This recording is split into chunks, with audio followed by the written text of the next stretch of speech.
With about 1 month left in the 89th Texas legislative session, we are getting new insights about the issues Texas voters want their lawmakers to focus on.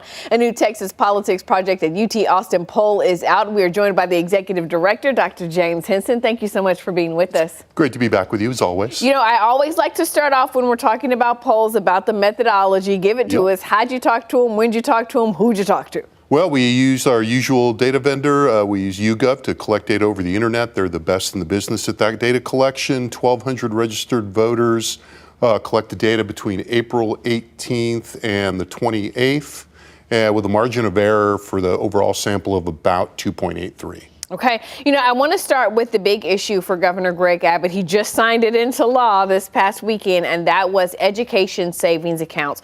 Talk to us about how much support there is and is not for ESAs among Texas voters. Yeah, the picture with public support for ESAs or any kind of a choice program has been pretty stable for the last year or so. There's plurality support, sometimes majority support. In other words, plurality being the most but less than half. So 48% supported it, 35% did not.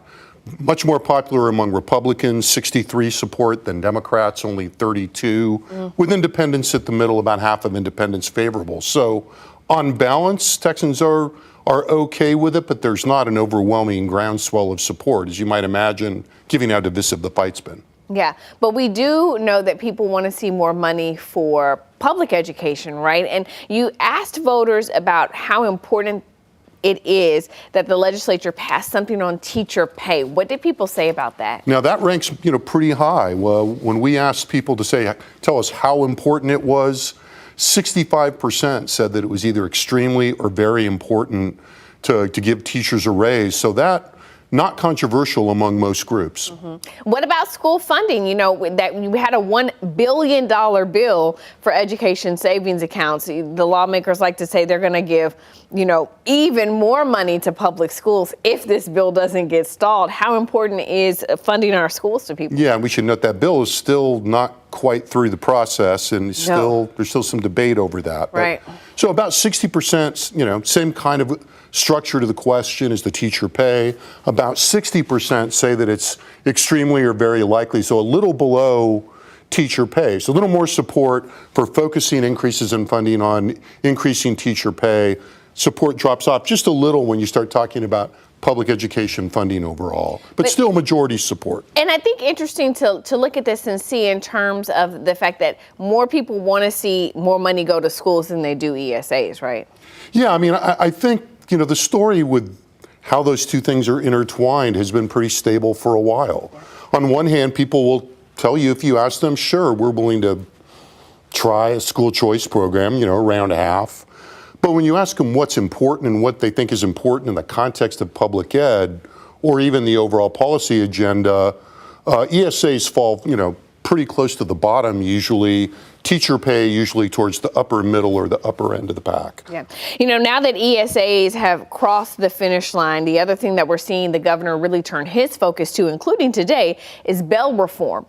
Talk to us about where people stand on what voters think when it comes to being able to allow judges to, hold people without bond.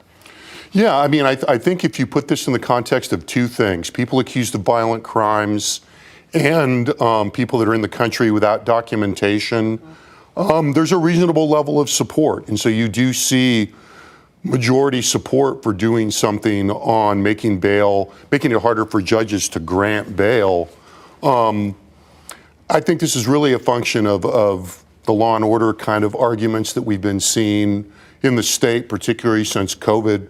A real reversal of where we saw the bail discussion even 5 or 6 years ago, when we were beginning to see some convergence on a bail reform in the other direction.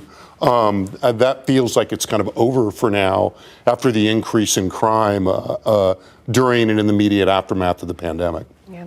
All right. So a lot more that you guys asked voters about. I mean, THC, abortions, things that we don't have time to get into because we are running out of time. But if folks want to take a look at the results or hear you talk about the results, where can they find the information? Well, you can find almost everything at texaspolitics.utexas.edu. You'll see a link to all the results, thousands of graphics people can get themselves all the data, or they can listen to the Second Reading podcast.